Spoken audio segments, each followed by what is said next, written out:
आज लोकसभा में पेश होगा एक चुनाव एक देश विधेयक। इसके लिए बीजेपी ने जारी किया व्हिप। जैसा कि आप लोग जानते हैं कि बीजेपी का ये कोर एजेंडा रहा है कि पूरे देश में एक ही समय पर लोकसभा और विधानसभा के चुनाव करवाए जाएंगे। इसके लिए बीजेपी ने ये विधेयक जारी किया है। उसने अपने सभी एमपीज को ये निर्देश दिया है कि विधेयक पेश करने के समय पर वो सभी लोकसभा में रहें। लेकिन दूसरी तरफ इंडिया गठबंधन ने इस विधेयक का विरोध किया है। उसका कहना है कि ये लोकतंत्र के खिलाफ है। ये देखना दिलचस्प रहेगा कि क्या एनडीए इस विधेयक को पास करवा पाता है कि नहीं, क्योंकि इसके लिए संविधान में कई संशोधन करने पड़ेंगे और कई राज्य सरकारों से भी इसकी अनुमति लेनी पड़ेगी। तो जैसे जैसे इसके बारे में खबरें आती रहेंगी हम आपको बताते रहेंगे। चलिए बढ़ते हैं दूसरी खबर की ओर, और वो खबर है ऑस्ट्रेलिया और इंडिया के बीच चल रहे तीसरे टेस्ट मैच के बारे में। तीसरे टेस्ट मैच में इंडिया की टीम की हालत बहुत नाजुक है।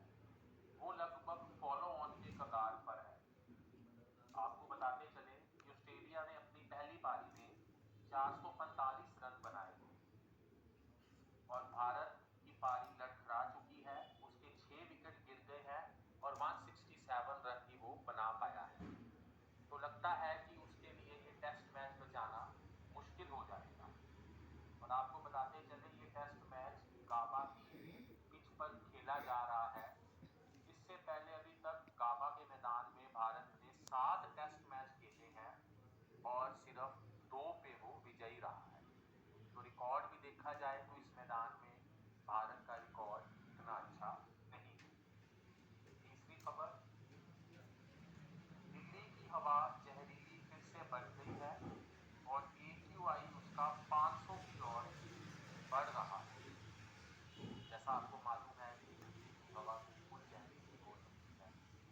बढ़ते हुए प्रदूषण के कारण, जनसंख्या के कारण दिल्ली में सांस लेना भी मुश्किल हो गया है। GRAP 4 को लागू फिर से किया गया है दिल्ली में, जिसके अंतर्गत कई पाबंदियां लगाई गई हैं। लेकिन सोचने वाली बात है कि सिर्फ और सिर्फ आम जनता को ही इसका नुकसान होता है। नेताओं के लिए, मंत्रियों के लिए, प्रधानमंत्री के लिए इसके बारे में कोई असर नहीं होता है। और दिल्ली की ही अगली खबर का रुख करते हैं। दिल्ली में चुनावी पारा बढ़ गया है। केजरीवाल के विरुद्ध कांग्रेस ने संदीप दीक्षित को उतारा है। संदीप दीक्षित जो कि दिल्ली की पूर्व मुख्यमंत्री स्वर्गीय शीला दीक्षित के बेटे हैं, और ऐसा अनुमान है कि बीजेपी शायद प्रवेश वर्मा को केजरीवाल के खिलाफ उतारेगी। यानी ये त्रिकोणीय मुकाबला बन चुका है। बताते चले कि प्रवेश वर्मा भी दिल्ली के पूर्व मुख्यमंत्री साहिब सिंह वर्मा के सुपुत्र हैं। तो क्या बंगाल के नंदीग्राम की तरह ये सीट भी वैसी ही सीट बन पाएगी जैसे नंदीग्राम में ममता बनर्जी को हरा दिया गया था? तो क्या केजरीवाल के हारने के भी कोई आसार हैं इस सीट पे? ये देखना दिलचस्प रहेगा। चलिए अगली खबर की ओर बढ़ते हैं। अमेरिका में स्कूल में हुई गोलाबारी जिससे 2 लोगों की मौत हो गई। अमेरिका के स्कूल में एक छात्र ने अपनी बंदूक से गोलाबारी की जिससे 2 लोग मर गए।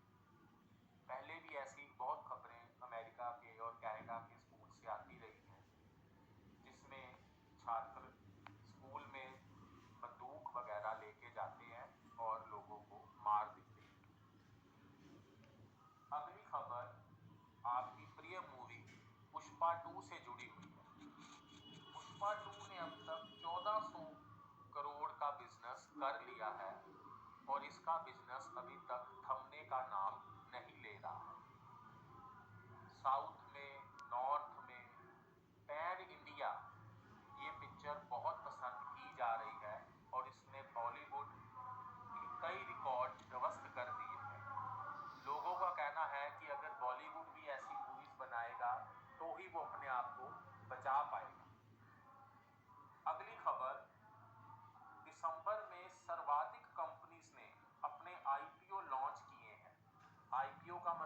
इनिशियल पब्लिक ऑफरिंग, जिसमें कंपनी आम जनता के लिए अपने शेयर इशू करती है। तो इस महीने में लगभग 11 कंपनीज ने अपने आईपीओस लॉन्च किए हैं। उन कंपनीज का नाम है वेंटिव हॉस्पिटैलिटी, ममता मशीनरी आदि। तो ये एक तरह से भारत की बढ़ रही अर्थव्यवस्था का प्रतीक है। तो बिजनेस के लिए ये अच्छी खबर मानी गई है। आखिरी खबर की ओर बढ़ते हैं। इंडिया गठबंधन में ही दरार पैदा होने के संकेत मिल रहे हैं। पहले तो इंडिया गठबंधन के विभिन्न घटकों ने राहुल गांधी को नेता पद से हटाए जाने की परोक्ष और अपरोक्ष मांग की। अब दूसरी जो दरार नजर आ रही है वो जम्मू कश्मीर के मुख्यमंत्री अब्दुल्ला के बयान से आ रही है, जिसमें उन्होंने कहा है कि हम बिना किसी सबूत के ईवीएम को दोष नहीं दे सकते।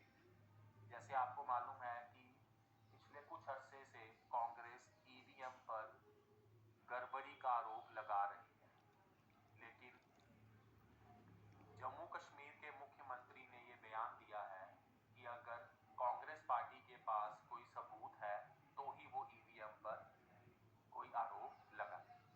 इसी तर्ज पर टीएमसी के नेता अभिषेक बनर्जी ने भी ये बयान दिया है कि सिर्फ इसलिए कि हम हार रहे हैं कोई भी पार्टी ईवीएम पर आरोप नहीं लगाना चाहिए। अगर हमारे पास कोई सबूत है तो ही हमें इस पे आरोप लगाना चाहिए। तो आज